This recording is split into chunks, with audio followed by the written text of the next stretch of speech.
বাংলাদেশের জন্য একটা সুখবর। সেটা হচ্ছে বাধার পরও ভারতে রপ্তানি বেড়েছে। এটা হলো প্রথম আলোর রিপোর্ট। দর্শক, এই রিপোর্টের এই বক্তব্যের বা এই শিরোনামের মাঝে যা কি আপনারা জানেন যে স্থলপথে যেই আমদানি সেটা বন্ধ করেছে, অর্থাৎ বাংলাদেশ থেকে রপ্তানি হবে না, ভারত থেকে আমদানি হবে না, স্থলপথে, সমুদ্রপথে। এখন এই সমুদ্রপথের যেটা রপ্তানিকারকরা বলছিল যে এতে সময় যাবে, ব্যয় বাড়বে, এর ফলে দারুণভাবে বাধাগ্রস্ত হবে, বাংলাদেশ ক্ষতির মধ্যে পড়বে। সাথে সাথে সরকারের পক্ষ থেকে বিকল্প পথ অর্থাৎ সিলেট এবং চট্টগ্রাম রেডি করা হলো, কিন্তু তা সত্ত্বেও দেখা যাচ্ছে যে ভারতের রপ্তানি বেড়েছে। যেই প্রভাবটা পড়েছে সেটা তৈরি পোশাকের ক্ষেত্রে তেমনটা পড়েনি। সমুদ্রপথে যেহেতু এটা টাইম কনজিউমিং ব্যাপার নেই, সেটা চলেছে, কিন্তু কিছু খাদ্যপণ্য সেইগুলির ক্ষেত্রে, যেটা প্রাণ, আরএফএল, তারা যেইগুলি মানে খাদ্যদ্রব্য জাতীয় সেইগুলির উপর প্রভাব পড়েছে। তবে সামগ্রিকভাবে মানে ধস নেমেছে তা বলা যাবে না, বা একই রকম থেকেছে তা না, বরং একটু বাড়তির দিকে, সেই কথাটাই আজকে বলা হচ্ছে। তো তার মানে হচ্ছে বাংলাদেশকে আটকানো যাচ্ছে না, কোনোভাবেই আটকানো যাচ্ছে না, এটি হচ্ছে বাস্তব। এবং এখন তো ধরেন উল্টা ভারতীয় তৈরি পোশাক যে রপ্তানিকারকরা, তারা এখন বাংলাদেশের গার্মেন্টস মালিকদের হাতে পায়ে ধরছে যে আমাদের এই অর্ডারগুলো আমরা তোমাদের দেশ থেকে মানে তৈরি করে পাঠাতে চাই, তোমরা এটা অ্যাকোমোডেট করো।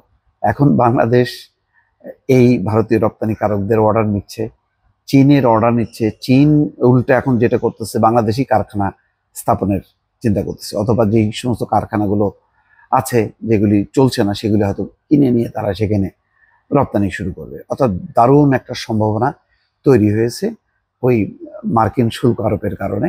ইতিমধ্যে জানেন যে ভারতের উপর 50% আর চীনের উপরে 30%।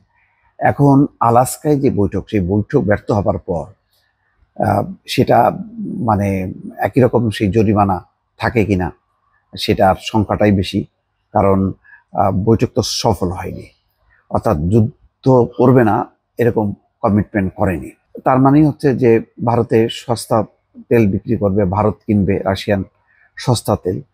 তো এইসব মিলায়ে আপাতত যদি সেই শুল্কটা থাকে 50%, তাহলে প্রচুর রপ্তানি অর্ডার বাংলাদেশের দিকে চলে আসবে, চীন কারখানা করবে।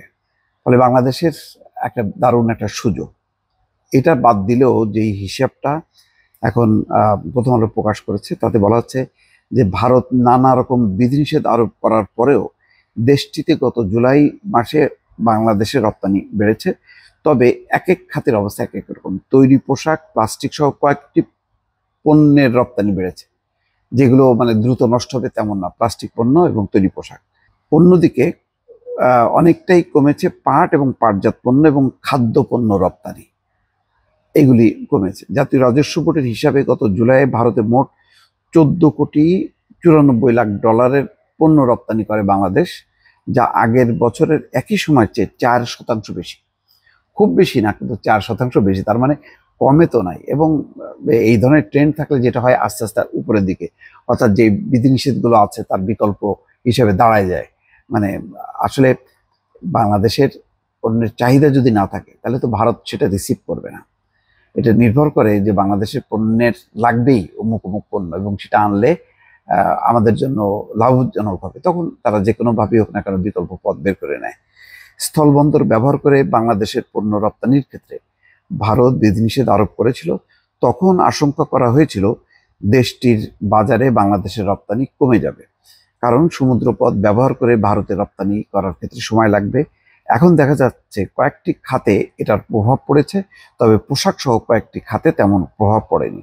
ভারতের বাজার সহ বিভিন্ন দেশে পোশাক রপ্তানি করে AKH গ্রুপ। এর উপব্যবস্থাপনা পরিচালক মোহাম্মদ আবুল কাশেম বলেন, আমাদের পোশাক প্রতিষ্ঠানগুলোর সক্ষমতা বেশি, আর সমুদ্রপথে পোশাক নেওয়ার খরচ দেয় ভারতীয় ক্রেতারা। স্থলবন্দরের বিধিনিষেধে পোশাক রপ্তানি ক্ষতিগ্রস্ত হবে না, অর্থাৎ স্থলবন্দরের যে বিধিনিষেধে তাতে পোশাক রপ্তানি ক্ষতিগ্রস্ত হবে না। তো এইটা আমাদের জন্য একটা ভালো যে এখানে বলা হচ্ছে ইপিবির হিসাবে 2024-25 অর্থ বছরে ভারত ছিল বাংলাদেশের অষ্টম বড় রপ্তানি বাজার। দেশটিতে ওই অর্থ বছরে $176 কোটি পণ্য রপ্তানি হয়, যা আগের বছরের চেয়ে 12.43% বেশি। যাকে এই দ্বারা অব্যাহত রাখলে আসলে ভারতের কোনো বিধিনিষেধ আসলে মনে হয় যেন বাংলাদেশকে টার্গেট করে আসলে তাই করে, কিন্তু মানে যেহেতু বাংলাদেশের যে সমস্ত পণ্য কিছু আছে খুবই প্রতিষ্ঠিত, সেগুলি তো উপেক্ষা করা যায় না। আর এখন বাংলাদেশের উপর ভারত বিধিনিষেধ আরোপ করার সাহস পাবে না, কারণ ভারতীয় যেই উৎপাদকরাই উল্টে এখন বাংলাদেশের শরণাপন্ন হচ্ছে। ফলে এখন ভারতকে যথেষ্ট বুঝে সুঝে চিন্তা করতে হবে যে বাংলাদেশকে তারা কতটা বেকায়দায় পড়বে। বেকায়দায় ফেলতে গেলে তারা উল্টা নিজেরা বেকায়দায় পড়ে কিনা সেটাও নিশ্চয়ই তারা ভাববে। ভালো থাকবেন। আল্লাহ হাফিজ।